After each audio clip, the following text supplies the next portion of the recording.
This guy here will be controlling the Gold Coast Titans, folks, and well done to him. Josh Hannay, what a decorated career he has had as a player. He has served his apprenticeship as an assistant coach. Everything he touches seems to blossom, seems to turn into gold, Brian. And I'm pleased to say for the very first time, we welcome the incoming coach of the Gold Coast Titans, Josh Hannay. Good afternoon to you. Hey, good afternoon, guys. Thanks for having me on finally. Oh, geez. Yeah, what happened yesterday, Joshua? You promised the world. Yeah. Nah, it's the first indicator that I finally made it to the big time, is that I finally got an invite onto your radio show. You're probably So right. thank you for finally having me on, boys. Now, the big question, Brian, is it's not how you'll handle rugby league. It's not how you'll handle a club, press conferences. There are knuckles that have what on it, Brian? Hair.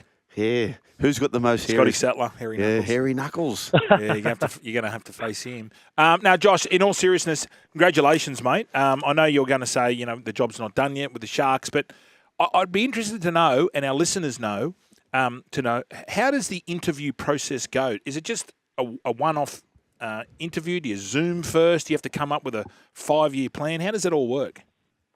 Yeah, listen, I've had a couple of sort of experiences with a couple of different clubs now, and I guess each club runs their own process, and they're each unique unto themselves. So the Gold Coast one, I was really impressed with the approach. So they had clearly done their background work on me and their homework. So it was more of a discussion than an interview, so to speak. I think, as I say, some clubs go through a process where it's very much a hat in the ring process, and they sort of try and wade through, I guess, all the different candidates. But the Gold Coast it was really evident that they were clear on the direction they wanted to take and how they wanted to go about that direction. So it was very smooth, and it was, as I say, a couple of discussions, and it was quite easy, and the rest is history, so to speak.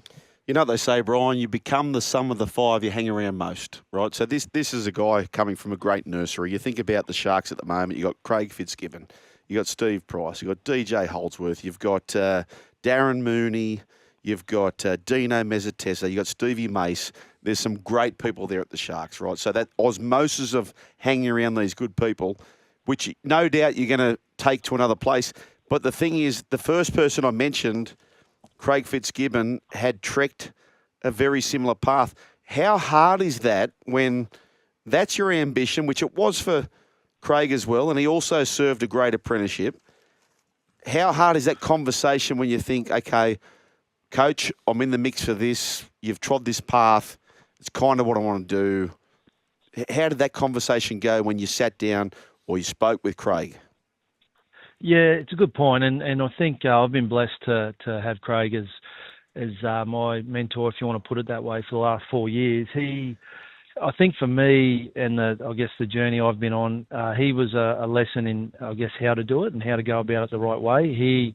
And even with the representative stuff, when Billy approached me to do Origin, Craig had only just come out of that environment himself, having been an assistant with the Blues, so he was really understanding as to the importance of what being involved in that arena was to his growth. So he was so accommodating for me to go and do the stuff I've done with Queensland, and then every step along the way, I guess if a club came knocking, I'd sit down with Fitzy and we'd talk through different things and different scenarios, and he shared his personal experiences. And I feel like, as I said at the top there, boys, I've just been blessed to have a guy that's recently gone through, I guess, what I'm sort of gone through, and he had so much good advice for me. I've always been up front with Fitzy, and then I guess when the decision came, when I had to go and sit with Craig and say, listen, mate, I've got this opportunity, I think I'm going to take it. He was just so happy, and I think proud for me that he's played a part in my development, and he knows he's played a big part in it. So there was a real sense of pride from Fitzy towards me when I was able to deliver that news to him. Josh, when I look at the Titan side at the start of the year, you go, look at this team. They're a top 8 team with the roster they got. When looking from the outside in, do you feel the same way?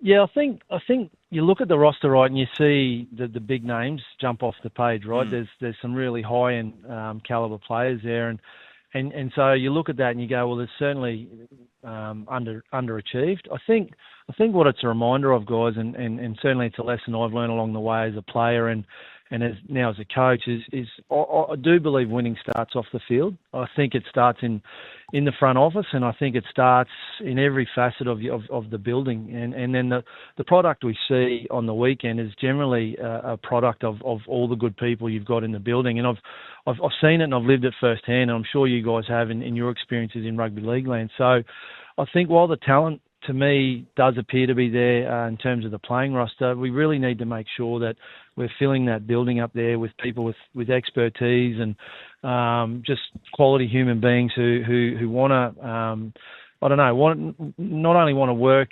in rugby league, but in work for the Titans, but they just want to see the Titans do well, and they're experts at their job. So we need to make sure we're filling the building with that type of person, and certainly that's going to be a big part of my job getting up there, is making sure that we've got the very best people in the building. Hey, Josh, we wish you all the best, and we've got no doubt that you're going to nail it. You and Hairy Knuckles, Scotty Sattler. It just no, but I've asked people, and one thing that David Leslie Kane would say to me, he said, "Son, you're not great at much, but you're good at knowing people." And I believe you're a great person, as is Hairy Knuckles, and I know you're going to do well, Josh. So all the best with that. We need to move on to the more imminent and pressing stuff. Yep. This assignment you got right now with the Sharks, it feels to me, and you were involved in 2005 when the Tigers surprised the world. It feels to me one of those years where everyone's waiting for the Storm to own this comp, but their fluency they haven't quite got. Other teams haven't quite got it. Raiders have had it for most of the year. Now Savage has gone for the year.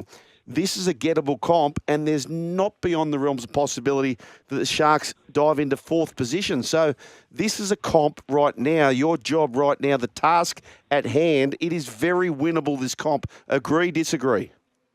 Yeah, I think, it'd be stating the obvious, guys, to say it's probably the most open comp we've had in the last 5 years. Obviously, Penrith's dominance over the last 4 years has dictated that. But I think each club who makes it into the final series this year are going to be looking at it as an opportunity. If you can be as healthy as you possibly can be, and you're playing your best football at the right time of the year, there's certainly a competition there at stake, and I think every club will be approaching it that way. And there's no reason here at the club, here at Cronulla Sharks, that we shouldn't be approaching it that way. And we're certainly looking at it with eyes wide open, and we understand the qualities of every club. But we certainly look at ourselves and we look at what's at stake, and we go, well, why can't it be us? And that's our approach over the next 6 weeks.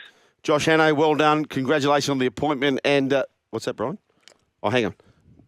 Brian's just sent me the message. He said, Josh, have you settled on your assistant coaches, and when should Joel and I start?